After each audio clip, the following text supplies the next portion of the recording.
Graça e paz. Vamos continuar as leituras na carta do apóstolo Paulo aos Tessalonicenses, primeira carta.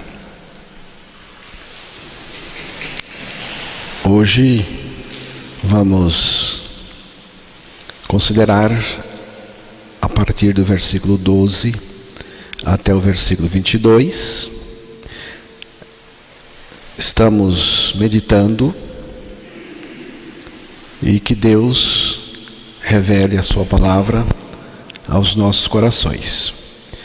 No versículo 9 e 10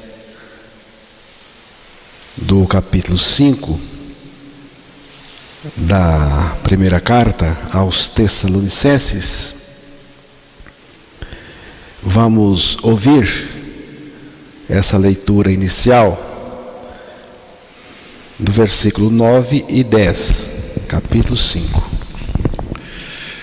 Porque Deus não nos destinou para a ira, mas para alcançar a salvação mediante nosso Senhor Jesus Cristo, que morreu por nós para que, quer vigiemos, quer durmamos, vivamos em união com Ele.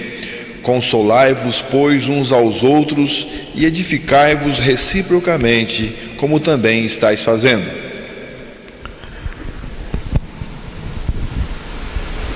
Paulo, nessa passagem, ele coloca aí a nossa união com Cristo. Porque Deus não nos destinou para a ira, mas para alcançar a salvação, para receber a salvação, mediante o nosso Senhor Jesus Cristo, que morreu por nós, para que, quer vigiemos, quer durmamos, vivamos em união com Ele. Já comentei aqui que a expressão dormir aqui e vigiar parece ser uma referência aos mortos fisicamente, biologicamente em Cristo, os que dormem, e os vivos, aqueles que vigiam, os vivos em Cristo.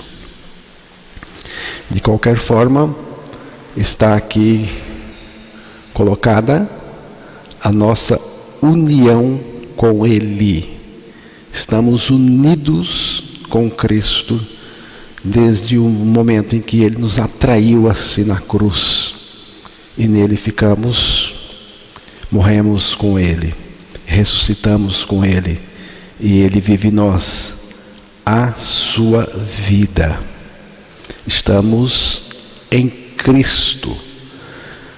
A grande ênfase da fé cristã está baseada na nossa união com Ele. A nossa união com Ele não é estar ao lado dEle e Ele ao nosso lado. É estar nele e Ele em nós. Portanto, com Ele nós morremos do ponto de vista espiritual, morremos com Cristo na cruz, ressuscitamos com Ele também, como uma realidade espiritual. E a partir da nossa ressurreição, o próprio Cristo está em nós. Em nós Ele é a nossa vida, em nós Ele vive. Então, à luz dessa nossa união com Cristo, o apóstolo Paulo, a partir do versículo 12, inicia uma série de exortações aos santos, aos irmãos, como eles deveriam proceder. Então vamos ouvir o versículo 12. Agora vos rogamos, irmãos, que acateis com apreço os que trabalham entre vós e os que vos presidem no Senhor e vos admoestam. Agora vos rogamo-lhes, irmãos. Rogar é o mesmo que pedir. E neste caso específico, o que roga, e quem roga aqui é o apóstolo Paulo, está no mesmo pé de igualdade com a pessoa a quem se pede. O que Paulo pede aos irmãos? O que Paulo pede aos irmãos? Ele pede que acateis com apreço os que trabalham entre vós e os que vos presidem no Senhor e vos admoestam, e que os tenhais com amor, em máxima consideração, por causa do trabalho que realizam. Vivei em paz uns com os outros.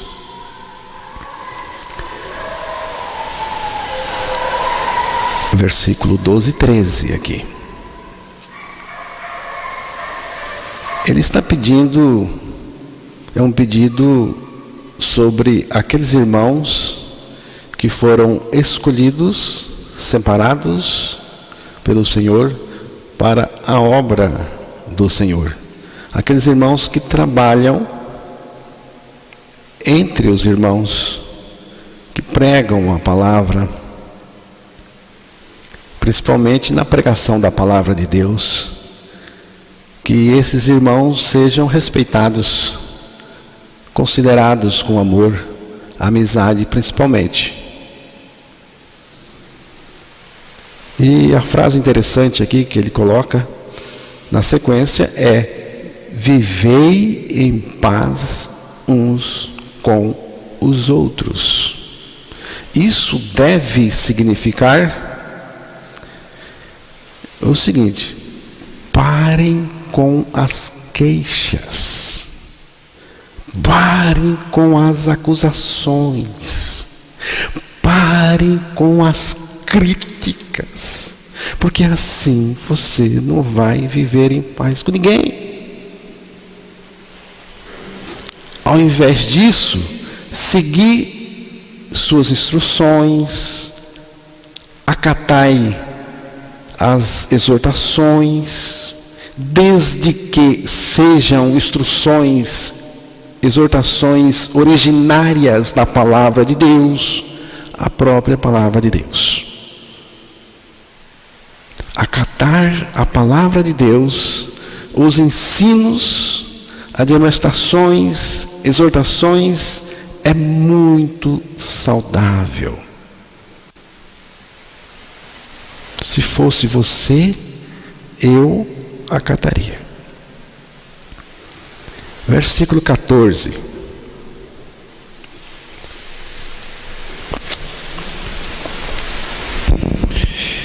Exortamo-vos também, irmãos, a que admoesteis os insubmissos, consoleis os desanimados, ampareis os fracos e sejais longânimos para com todos. Aqui, Paulo exorta os irmãos a admoestar os insubmissos, consolar os desanimados, amparar os fracos e ser longânimos para com todos. Você deve fazer isso. A exortação é para você fazer isso. Havia na congregação de Tessalônica, 3 tipos distintos. Vemos aqui. Os insubmissos. O procedimento com eles é a exortação, falar mais seriamente com eles.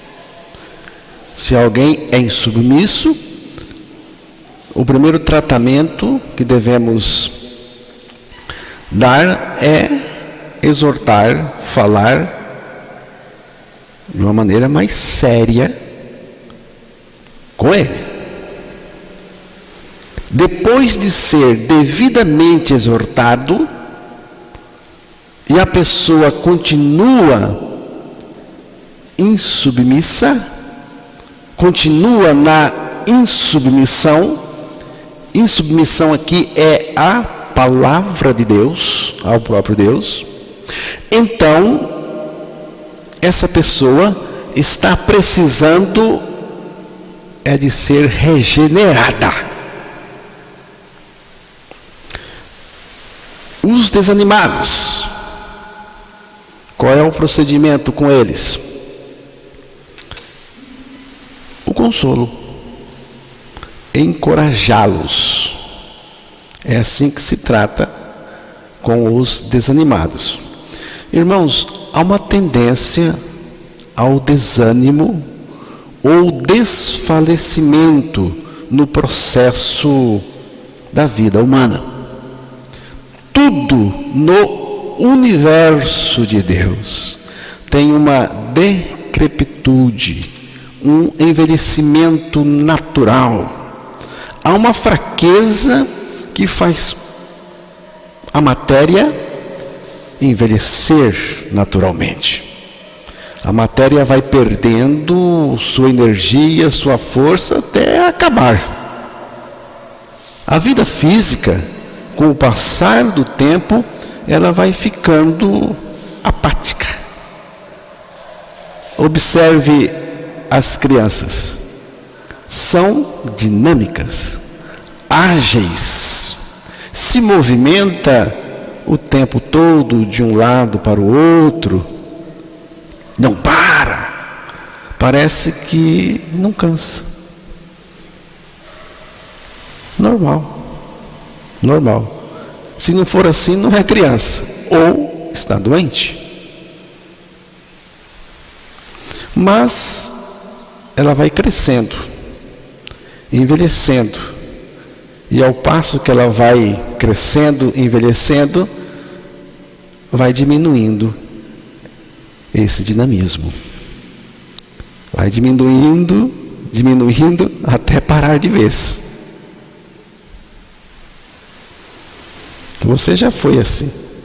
Estava vendo aqui o menino da Joyce e do Renato. É assim mesmo, não para.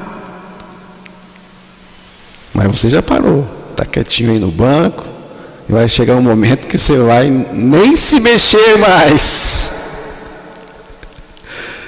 Nós nascemos com potencialidade, mas essa potencialidade vai sendo consumida cada dia até acabar. Mas a vida espiritual não sofre essa tendência. É o contrário. A vida espiritual, a vida de Cristo, a vida que nós ganhamos, não se desgasta com o tempo. Ela cresce com o tempo, progride com o tempo, porque ela é vida eterna. O apóstolo Paulo está levantando a questão do desânimo, falta de ânimo de alguns irmãos em Tessalônica. O que está acontecendo? Ou o que estava acontecendo? Já que a vida espiritual não sofre desgaste com o tempo, pelo contrário, ela cresce porque é vida em abundância, e cada vez mais. Por que alguns irmãos estavam desanimados? Qual é a causa do desânimo na vida cristã? Entre outras, as tribulações se destacam. Ninguém vive sem tribulação, sofrimento, perseguição, injustiça neste mundo, falando da igreja de Deus, falando dos nascidos de Deus. Ninguém vive. Não tem vacina contra a tribulação. Vindo a tribulação, a provação, a perseguição, o sofrimento, muita gente seca, fenece. Por quê? Porque não tem raízes, não tem realidade interior, não tem a vida de Cristo manifestada nela. Então, irmãos, só permanece o crente genuíno, o crente verdadeiro. Esse vai adiante, esse continua com confiança e com mais confiança ainda, com esperança, porque o Senhor é o socorro bem presente na tribulação. Qual deve ser a nossa atitude para com os desanimados? Consolar, encorajar com a palavra de Deus, convidar esse irmão para que juntos olhemos firmemente para Jesus.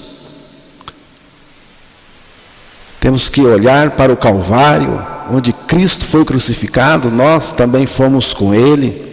Temos que olhar para o túmulo vazio de Cristo, porque Ele ressuscitou e nós também ressuscitamos juntamente com Ele. Agora Ele é a nossa vida, Ele vive em nós, nele, Ele mesmo disse, temos paz, apesar das tribulações neste mundo.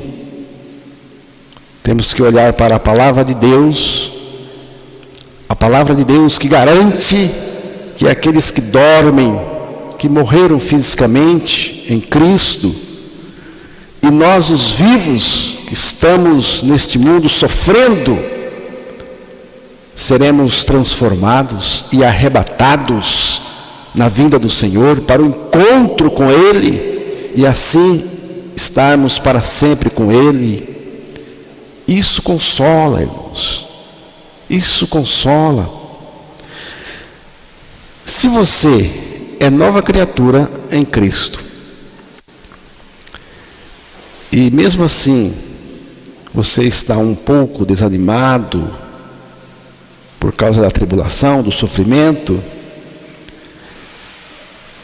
e se você é nova criatura mesmo, então Cristo que vive em você levantará sua alma com o bom ânimo que Ele gera em nós. Tudo o que precisamos, então, é manter o foco no Filho de Deus, que nos levou a morrer e ressuscitar juntamente com Ele, para viver em nós a sua vida. Tem os fracos, diz aí o texto que tem os fracos. Como lidar com os fracos? O procedimento é o amparo. Temos que amparar, auxiliar esses irmãos. Os fracos podem ser em vários aspectos, acredito. Pode ser fraco fisicamente, e não tem pecado nisso, você ser doente, fraco fisicamente. Tem fraco psicologicamente, fraco economicamente e fraco espiritualmente. A ideia principal é amparar espiritualmente e moralmente. Porém, não devemos negar ajuda financeira também, se for esse o caso.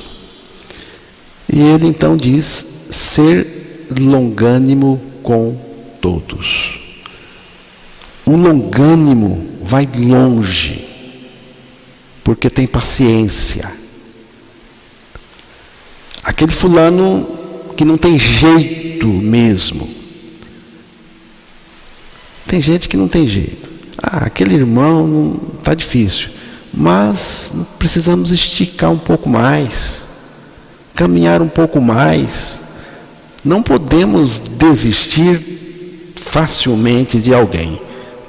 Temos que ser longânimo, temos que esticar, temos que ir com ele na esperança da restauração do trabalho que Deus tem para fazer. Mas na igreja de Jesus, principalmente os fracos têm lugar. E não somente têm lugar, também são amparados. É assim que eu creio. Na igreja de Jesus, os fracos têm lugar. Tem que ter. Nós somos fracos. Nós não temos condições de nada. Nós dependemos de Jesus, da graça dele. Então, essa é a questão. Temos que usar paciência com todos, a fim de que aqueles que não são nascidos de novo ainda possam ter a chance de ser. Versículo 15. Evitai que alguém retribua a outrem mal por mal. Pelo contrário, segui sempre o bem entre vós e para com todos. Aqui temos uma coisa muito boa. Essa ideia de dar o troco é coisa de ímpio. Aqui não é para você dar o troco. Você viu o texto aí. Essa ideia de vingança, essa ideia de retribuição é coisa de ímpio, é coisa do diabo.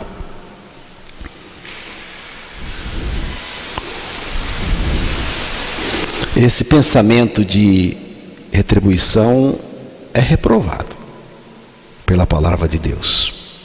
A disposição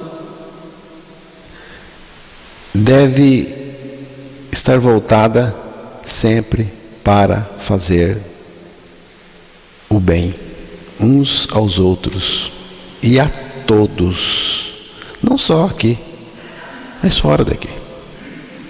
Versículo 16.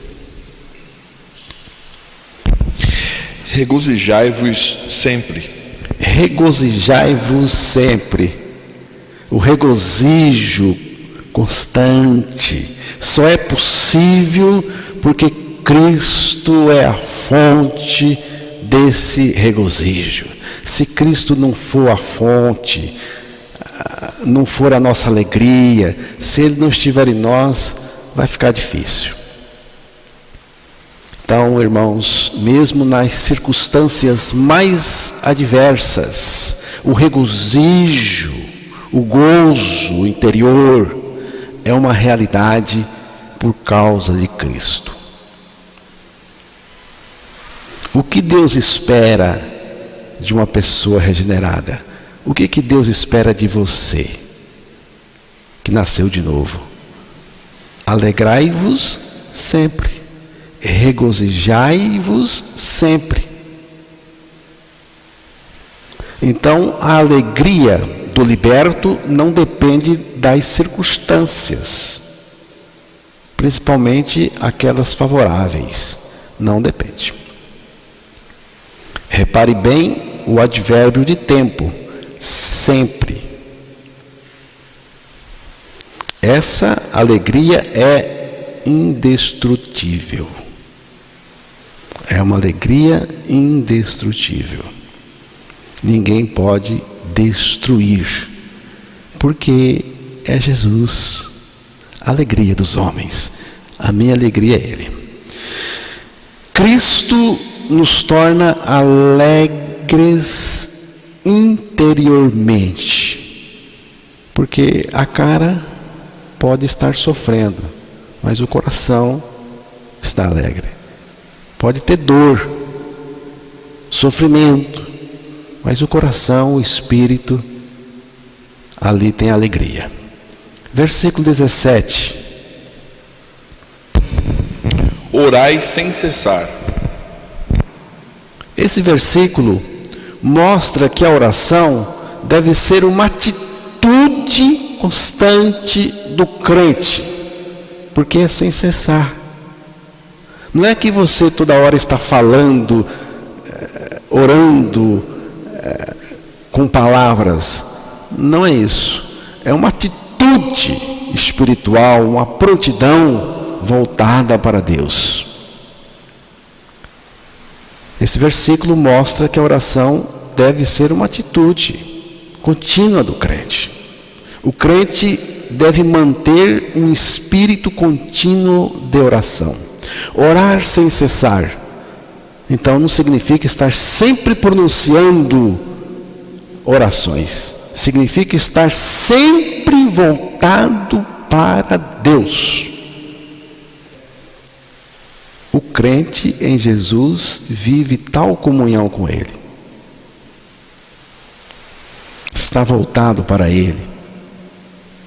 O regenerado é alguém que aspira por Deus o tempo todo, em todos os lugares. Tem prazer na comunhão com o Filho de Deus. Versículo 18. Em tudo dai graças, porque esta é a vontade de Deus em Cristo Jesus para convosco. Dar graças por tudo. Por tudo. Aqui diz por tudo. Até aquelas coisas desagradáveis. Porque sabemos que Deus faz com que todas as coisas contribuam para o bem daqueles, para o bem dos seus, que foram chamados segundo o seu propósito. Qual é a sua atitude quando recebe uma ofensa, alguma coisa desagradável? Qual que é a sua atitude? Você, primeiramente, dá graça? Você dá graças por aquilo? Ou começa logo a criticar, a azedar, ficar nervoso, aborrecido profundamente, entra em desgosto? Não é agradecer pela ofensa, pela injustiça, agradecer pela tragédia. Não é disso que ele está dizendo. É agradecer ao Deus soberano em meio a tudo isso, porque Ele é soberano e Ele sabe tratar comigo, converter tudo para o bem daqueles que amam a Deus, que foram chamados pelo seu propósito e para o seu propósito. Dar graças não é uma questão de educação, não é uma questão de educação. É uma questão de coração liberto, que reconhece a soberania de Deus. Nós precisamos dar graças por tudo. Não só por aquelas coisas que eu queria mesmo que acontecesse comigo, mas também por aquelas que eu não queria. Eu não queria.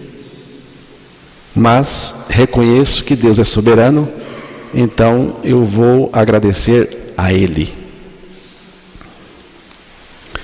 Quando você avaliar o tamanho da salvação, você vai começar a ser grato a Deus por tudo. É só você pensar no tamanho da salvação. Olhe para o Calvário e peça a Deus a compreensão do que aconteceu de fato ali. E aí nós vamos começar a dar graças a Deus por tudo. versículo 19 e 20. Não apagueis o espírito, não desprezeis as profecias. Profecias aqui não são apenas ensinos escatológicos, mas todo o conteúdo das Escrituras, tá? Profecias aqui nessa passagem é todo o conteúdo das Escrituras, é a palavra de Deus. A palavra de Deus é a espada do Espírito. O Espírito Santo só trabalha com a espada dele, que é a palavra de Deus. O Espírito de Deus não trabalha com as suas opiniões, interpretações, com aquilo que você acha. O Espírito de Deus trabalha e atua com a palavra de Deus. Então, para que o Espírito atue, eu preciso pregar a palavra de Deus. Então, o que significa apagar o Espírito? Significa desprezar a profecia, ou seja, a palavra de Deus. O Espírito nada tem a fazer no meu ministério, no seu ministério, quando me levanto diante de um grupo de pessoas, deixando de lado a palavra de Deus. Se alguém falar de si mesmo, o Espírito não tem nada a ver com isso.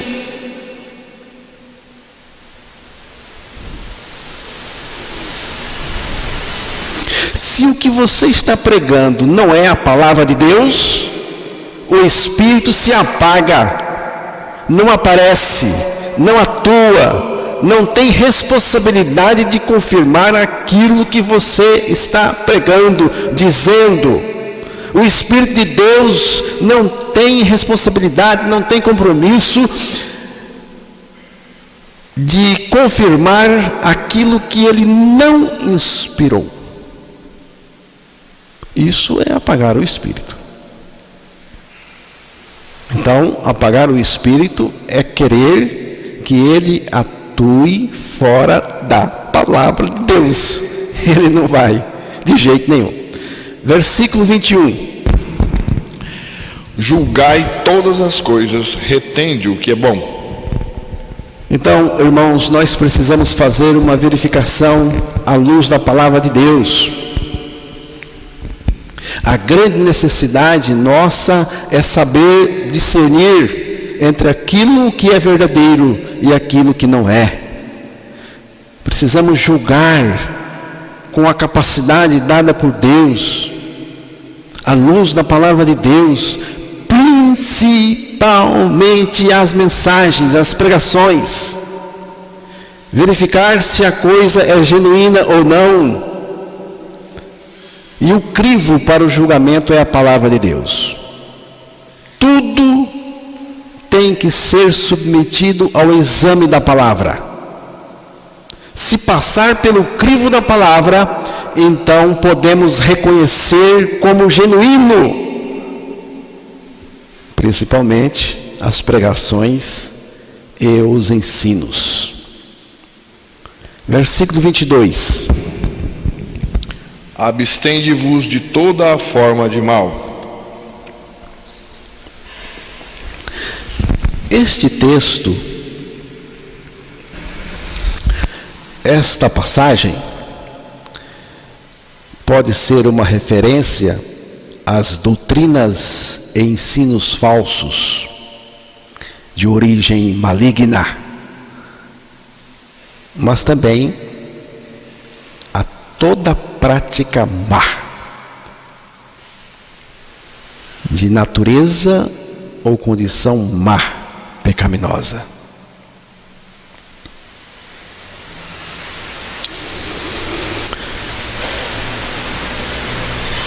Então, irmãos, A ideia é não ter conexão com nenhuma prática má que tenha a sua origem no maligno, no pecado. Podemos reconhecer pelo menos 4 coisas aqui. A vontade de Deus é a nossa separação dessas coisas originárias no pecado e no maligno. É a vontade de Deus que eu esteja separado disso, e Ele mesmo é que faz a separação. A segunda coisa, podemos reconhecer esses tipos de coisas más e pecaminosas e ficarmos separados delas. Terceira, não se trata de processos pecaminosos que estão estabelecidos dentro de nós e podem ser vencidos pela fé em Cristo. Se fossem processos dentro de nós, não poderíamos abster-nos deles, como pede a palavra de Deus. Está dentro de você. Como é que você vai abster-se de algo que está dentro de você? Então não está. Por último, não existe pecado inocente. Escutem e cuidado. Não existe pecado inocente. Ninguém peca inocentemente. Não vem com essa pra cá. Ninguém peca inocentemente. O pecado é uma ação deliberada que se origina na velha natureza pecaminosa contra a santidade de Deus. Se Deus não fosse santo, o pecado não tinha importância nenhuma. Tá? Se Deus não fosse santo, então o pecado não tinha importância nenhuma. Mas Ele é santo. E o pecado é uma revolta deliberada contra a santidade de Deus. Mas Deus nos crucificou em Cristo. O velho homem foi crucificado com Cristo. A nossa velha natureza pecadora foi crucificada com Cristo. E nós precisamos reconhecer isso. A palavra diz: considerai-vos mortos para o pecado e vivo para Deus em Cristo Jesus. Aqui, irmãos, está a vitória sobre o pecado. A vitória sobre o pecado consiste nesse mortos em Cristo para o pecado. Se você não estiver morto em Cristo para o pecado, você não terá vitória.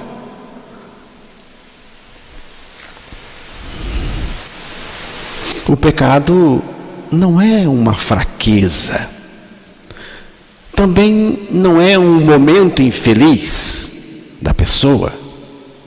O pecado é a expressão da velha natureza rebelde contra um Deus santo.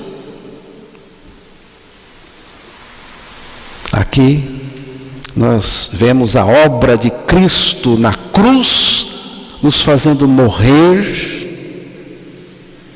com Cristo, em Cristo para o pecado, fazendo morrer essa velha natureza.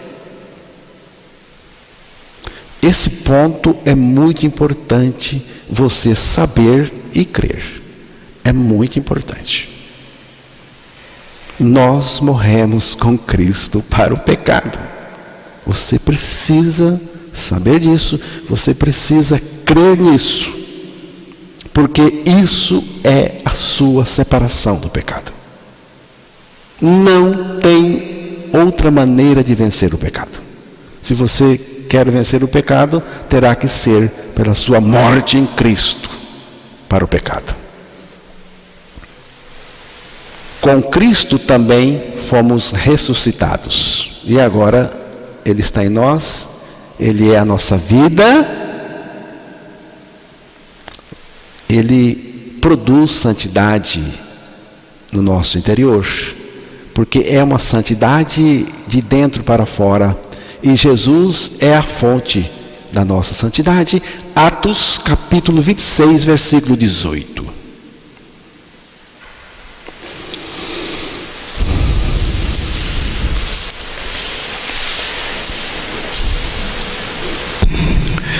Para lhes abrires os olhos e os converteres das trevas para a luz e da potestade de Satanás para Deus, a fim de que recebam eles remissão de pecados e herança entre os que são santificados pela fé em mim.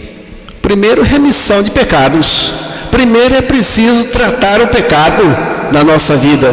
Depois, santificação pela fé em mim. Em mim. A santificação é em mim, é em Jesus que está em mim. Então, irmãos, não é verdade que uma pessoa portadora da vida de Cristo ainda vive no pecado. Não porque tem a condição em si mesma, mas porque Cristo, que é a sua vida e vive nela, dá a condição. É graça. Enquanto estivermos vivendo neste mundo, neste corpo, estamos sujeitos ao pecado, mas isso não significa que vamos praticar o pecado, porque Cristo que está em nós nos livra enquanto estivermos neste mundo. Jesus que vive em nós nos livra de praticar o pecado. A vida de Cristo em mim é o poder que impede a pessoa regenerada de viver no pecado. Tem luta? Tem, e muita. Tem tensão? Tem. Tem revanches do pecado e do diabo? Tem. Tem tentação? De todo tipo. Mas, escute o que a palavra do Senhor diz. Juntamente com a tentação vos proverá livramento. Estou lendo aqui o texto, primeira carta aos Coríntios 10:13. Juntamente com a tentação vos proverá livramento. Judas 1:24. Lê aí.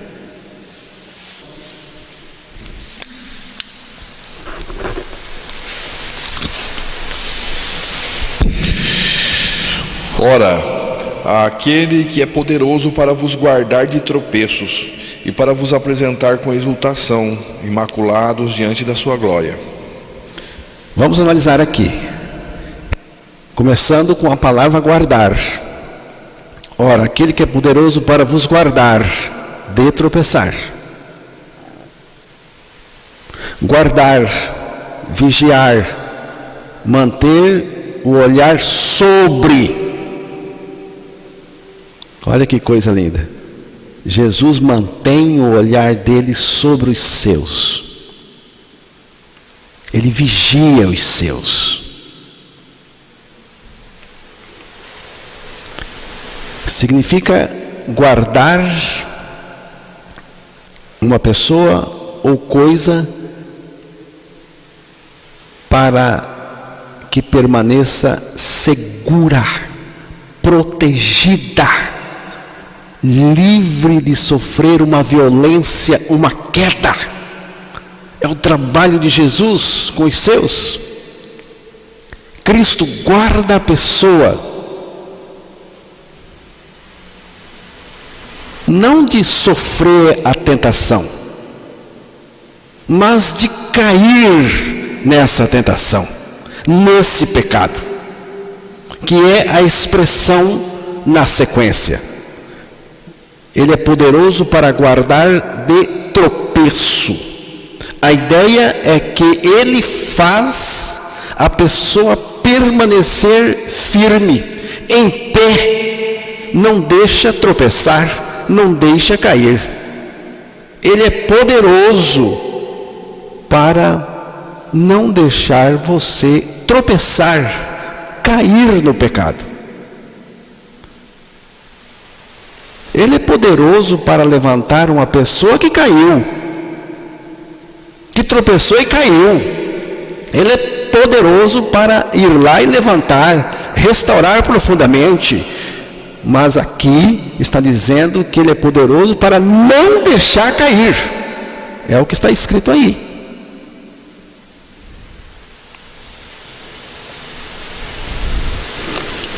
Todo aquele que permanece nele não vive pecando. Todo aquele que vive pecando não ouviu nem o conheceu. 1 João 3,6.